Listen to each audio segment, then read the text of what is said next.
Today I'm joined by Lily Metcalf. At age 14, Lily was diagnosed with type 1 diabetes. As an aspiring footballer, this knocked Lily's confidence. She was embarrassed by her diagnosis and believed she wasn't good enough. 2 years later, Lily now wants to inspire others with diabetes that it's not a big setback and you can continue to achieve your dreams. Now signing contracts with football clubs, Lily at the age of 16 has understood the importance of a forward and positive mind. And if you put your mind to anything, diabetes won't stop you from doing just what you want to do. So on today's episode, I'm with Lily. How are you? I'm good, thank you. How are you? I'm good, thank you. How old are you, Lily?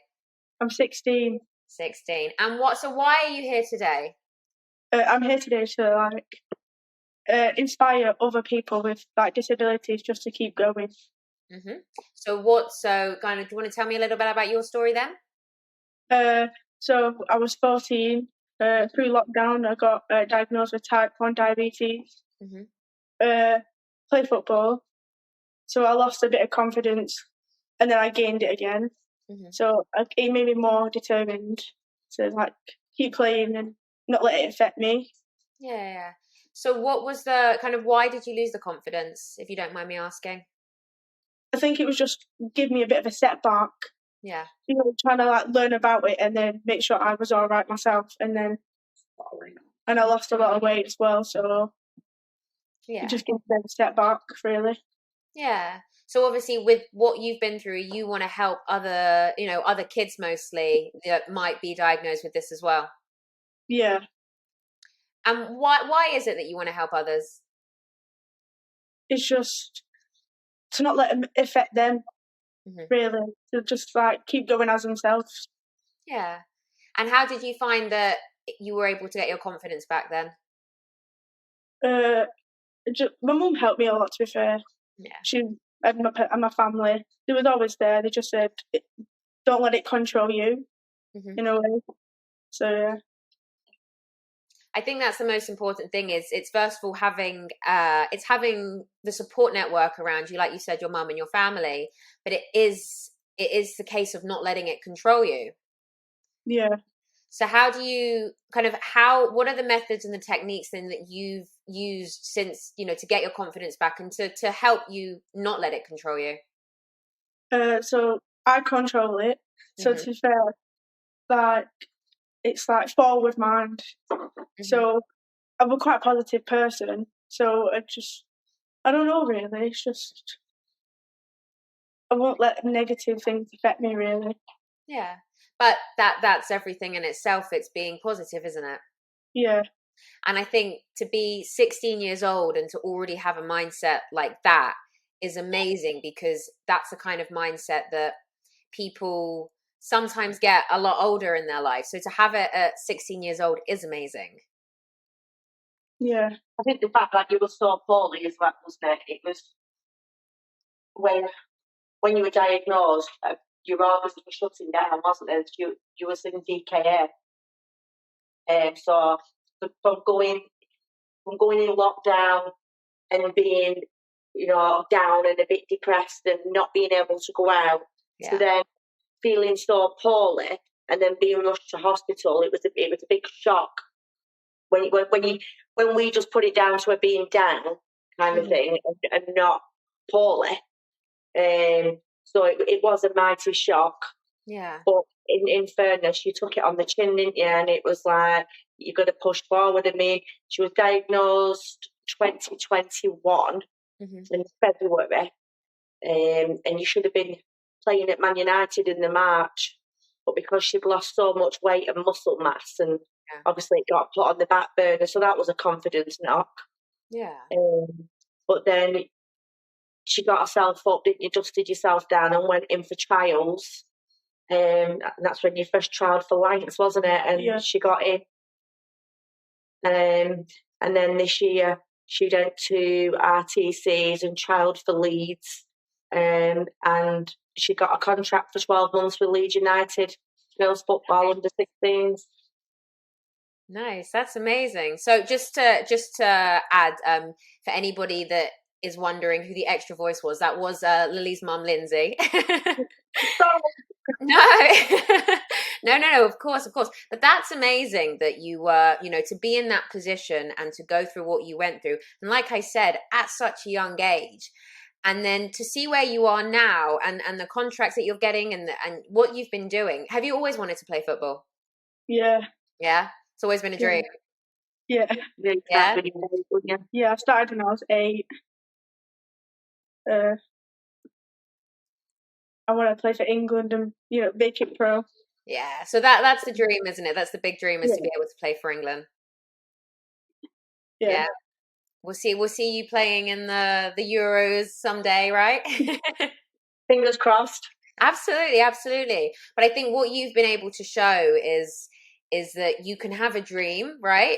And whatever happens in your life, no matter what age, you can come back from it. And obviously what you went through, like I said, being such a young age, you still pushed forward and look where you are today, which is amazing.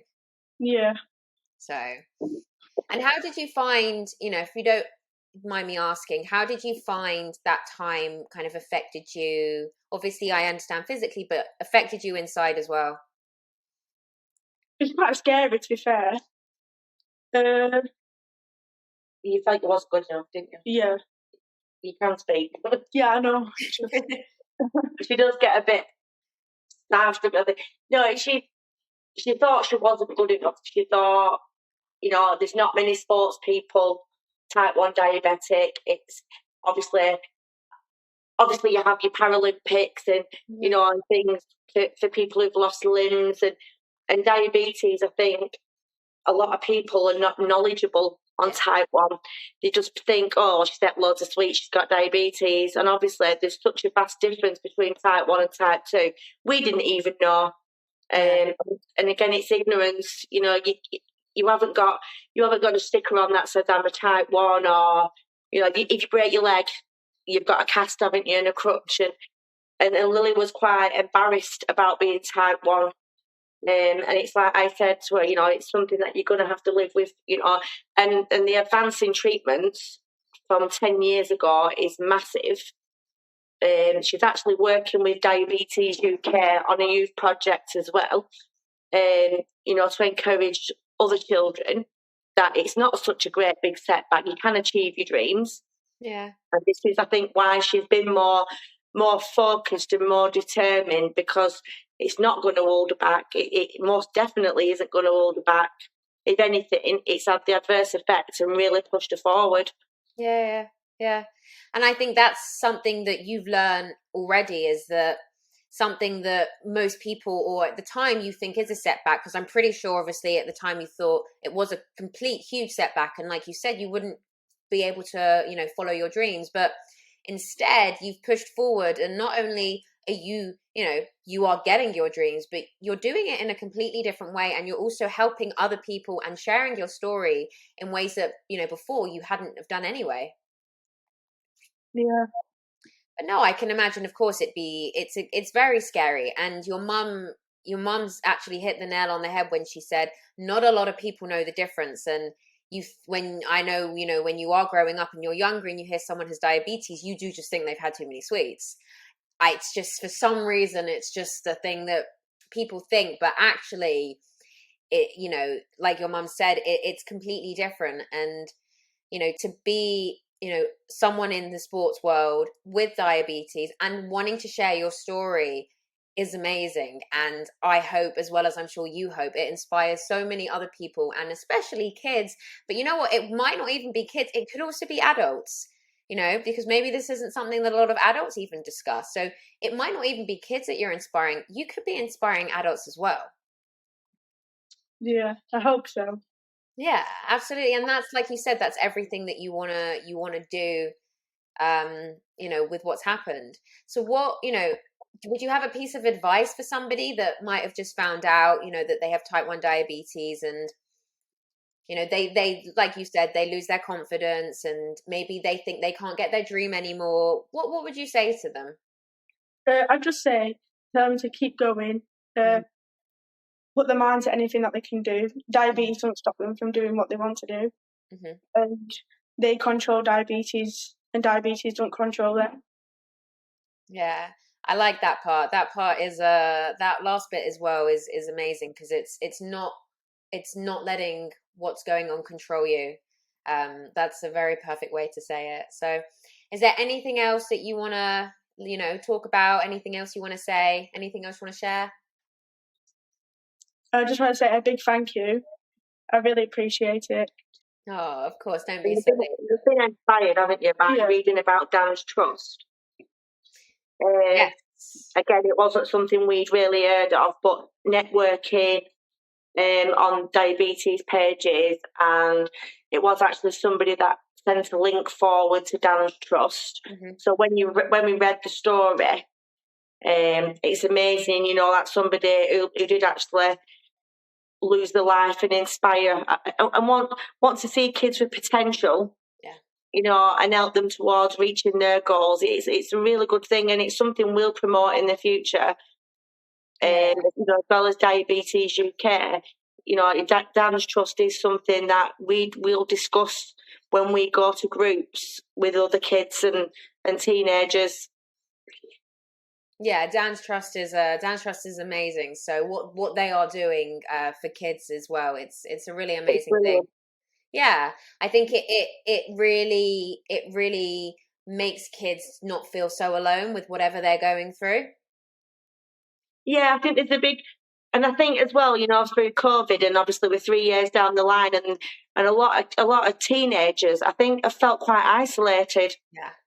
And like when Lily was diagnosed, obviously it was the height of the pandemic, so any groups that we had, we couldn't go and meet face to face. Everything was on Zoom. So from a dietitian to a clinician to a diabetic nurse, we had nobody really. That network was only via Zoom. It wasn't just somewhere you could go and see face to face and ask the questions. So obviously we've reached out and looked at different things, and any child that does feel alone, there is people out there who've been diagnosed and they're at the same age or they're older, and these kids are going to be angry and upset and frustrated, and it's not something like he's going to go away. But it's like Lily's always said from day one, I will control it, Mum. It will never control me. Lily plans to go to America. She wants a scholarship. I'm not keen on it, if I'm honest. And this is coming from a 16-year-old who has thought this way from being 14. She still wants to go out. She still wants to achieve. So, it doesn't matter what's thrown at you. You can get through it. And as long as you've got a good family network and a good bit of support, and I think that is essential for any child, because a lot of kids, like Lily, didn't speak out, didn't really want to discuss it. She's never really shown any emotion towards being diagnosed. Where a lot of kids obviously are the same, or a lot get angry, frustrated. There is people out there, and doing this with Diabetes UK now on the youth project side, it's something else for her to network, and hopefully we'll meet girls the same age and lads, same interests, where they can obviously build a bond. And talk about experiences. Yeah, absolutely. And I think that's the thing is whether it's one person, two people, whoever you meet in your life moving forward, Lily, you are gonna, it's gonna be people that are on a similar journey to you, but even people on a completely different journey. And it might not even be people with the same as you that you inspire. You could inspire people that have very different journeys and very different stories, but you are a case of someone who is showing at such a young age as well that you're not going to let anything stop you, and you are not going to give up, whether it be America or not, you are not going to, you're not going to give up. And it's incredible that you already have that mindset after everything that you've already been through. Yeah. So you're inspiring me. And no, you really, because, a lot of people don't follow their dreams all the time. They think they're too out of reach. They think they're way too far away. And then when they do have obstacles in their life, that's a lot. I'm sure is a lot of the time when people give up, or they think I'm going to stop here. But if you want something so true, you're just showing everybody just to keep going and to go and get it. I hope so. Yeah, absolutely. So it's been an absolute pleasure to talk to you today. Thank you. Oh, of course. Thank you for joining. Thank you for coming on the show. Thank you. Thanks for having us. Perfect. Thank you.